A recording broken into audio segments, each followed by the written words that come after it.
जय हिंद दोस्तों। तो जो बच्चे आर्मी का एग्जाम यहाँ पे इस बार देने वाले उन सभी बच्चों को ये बात तो पता चली गई होगी, इस बार आपका निगेटिव मार्किंग वहां पे नहीं, यानी कि आपको जो क्वेश्चन वहां पे नहीं भी आते उनके भी आंसर आप सारे बच्चे वहां पे दे के आएंगे। लेकिन आपको ये नहीं करना भाई केवल आंसर ही आपको वहां पे दे के चलाना है। यहाँ पे जो मैं आपको तीन तरीके बताने वाला हूँ, अगर आपको उस समय उनके आंसर आपको नहीं पता होते, अगर आप ये तीन तरीके वहां फॉलो करते तो सबसे ज्यादा चांस हो जाएंगे आपके वो क्वेश्चन भी आपके सही हो जाएंगे जिनके आंसर भी आपको वहां पे नहीं पता है। लेकिन जो मैं तीन आपको टाइप बताने वाला हूँ, ट्रिक बताने वाला, इससे आप बिल्कुल वहां फॉलो करते चलना। क्योंकि दोस्तों एक बात सभी बच्चों को ये पता ही है कि इस बार आपका माइनस मार्किंग यहाँ पे नहीं, बिल्कुल यहाँ पे इसका मतलब है कि आप कोई भी क्वेश्चन वहां पे करके आओगे तो कोई क्वेश्चन गलत भी वहां पे हो गया उसके नंबर आपके नहीं काटे जाएंगे। लेकिन जो यहाँ मैं आपको तीन तरीके आपको बताने वाला, अगर आप इसे वहां फॉलो करोगे तो आपके एग्जाम में ज्यादा चांस रहेंगे कि आपको जो क्वेश्चन नहीं भी आता वो उसका भी आंसर आप वहां सही दे के आओगे।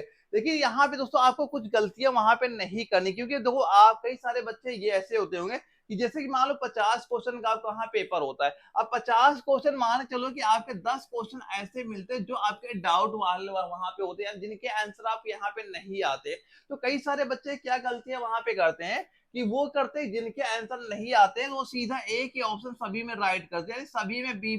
एक ही चीज यहाँ पे राइट मार देते हैं। तो भाई आपको ये गलती वहां पे नहीं करनी है। यहाँ पे जो मैं आपको तीन ट्रिक बताने वाला हूँ आप इसे फॉलो करना, जहां से आपके उस क्वेश्चन के सही होने के सबसे ज्यादा चांस आपके वहां पे हो जाएंगे। तो दोस्तों यहाँ पे जो आपका पहला तरीका क्या यहाँ पे होना है कि सबसे पहले तो आपको ये करना है कि एलिमिनेट वहां पे करना है। इसका मतलब ये होता है जैसे कोई क्वेश्चन आपका हो गया और उसके नीचे आपको ये चार ऑप्शन वहां पे दिए गए, तो पहले तो आप ये ट्राई करो कि आपको क्या ऐसा लगता है कि भाई ये आंसर हमारा नहीं हो सकता, ये आंसर आपका नहीं हो सकता है। तो पहला तो आपका स्टेप यही होगा कि आपको एलिमिनेट वहां पे ऑप्शन को आपको करने हैं। ये दोस्तों जो आप यहाँ मॉक टेस्ट वहां पे दे रहे हो वहां पे ये चीजें फॉलो भी करना, आपको इसका बेनिफिट खुद ही आपको समझ में वहां पे आ जाएगा। तो पहला क्या करना, आपको एलिमिनेट वहां पे कर देना। अब जैसे कि आपको ये लगता है कि भाई ये दो ऑप्शन हमारे सही हो सकते हैं, या फिर दोस्तों कोई बच्चा ऐसा होता है उसे आंसर ही नहीं पता, भाई वो एलिमिनेट भी नहीं कर सकता है कि कोई चारों ऑप्शन वहां पे नहीं काट पा रहा है,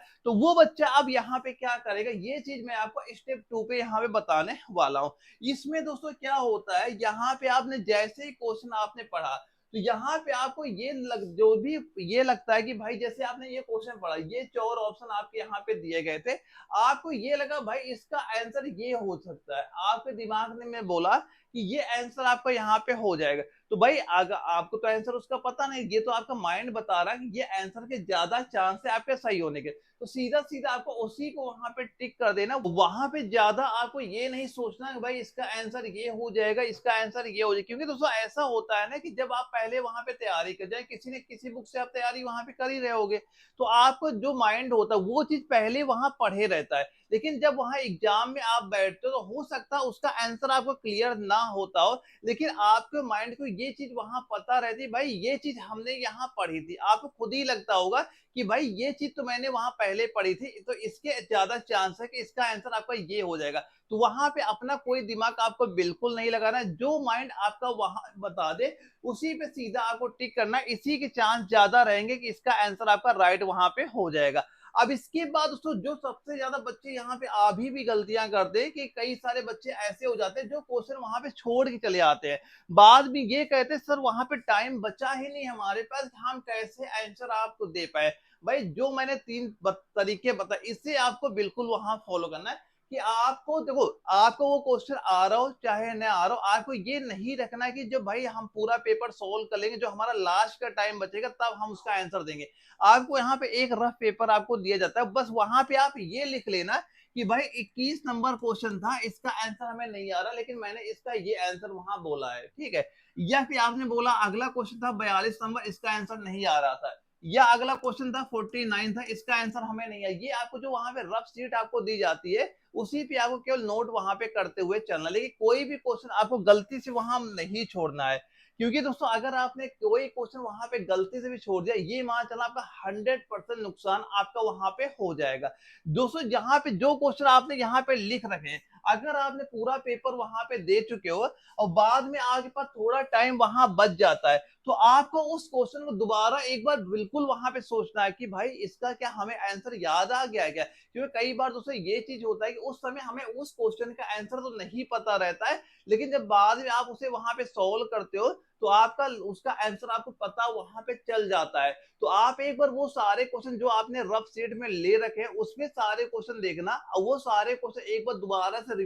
उनकी देखना कि भाई इसका आंसर क्या क्या आपका हो सकता है। तो अगर फिर भी आपको लगता है कि हाँ इसका आंसर हमें याद आ गया है, तो आपको उसके ऑप्शन चेंज कर लेने। अगर नहीं भी आता, जो चीज आपने पहले माइंड ने आपने बताया था ये आंसर हो सकता है, उसी पे आपको सीधा सीधा वहां पे टिक कर देना, वही आंसर आपका हो जाएगा। दोस्तों यहाँ पे जो मैंने ये 3 तरीके आपको बता रखे, अगर आप इसे फॉलो करते हो और जब आप एग्जाम में वहां पे बैठते हो तो आपके उस क्वेश्चन के चांस सबसे ज्यादा सही होने के हो जाएंगे जिनके आंसर भी आपको नहीं होते हैं। और जो चीजें मैंने आपको बताई, जो आप यहाँ मॉक टेस्ट वहां पे दे रहे हो, ये सारी चीजें उसी में अप्लाई करना, इसका बेनिफिट आपको बिल्कुल यहाँ पे देखने को आपको मिल जाएगा। और किसी बच्चे का अगर अभी भी कोई डाउट यहाँ पे होता है, जो स्क्रीन व्हाट्सएप नंबर शो ही कर रहा, मुझे व्हाट्सएप पे आप मैसेज करिएगा, जो भी आपका डाउट होगा उसको मैं आप बिल्कुल वहां पे क्लियर करा दूंगा। तो ओके दोस्तों, हम लोग मिलते हैं अगली वीडियो में, तब तक के लिए जय हिंद।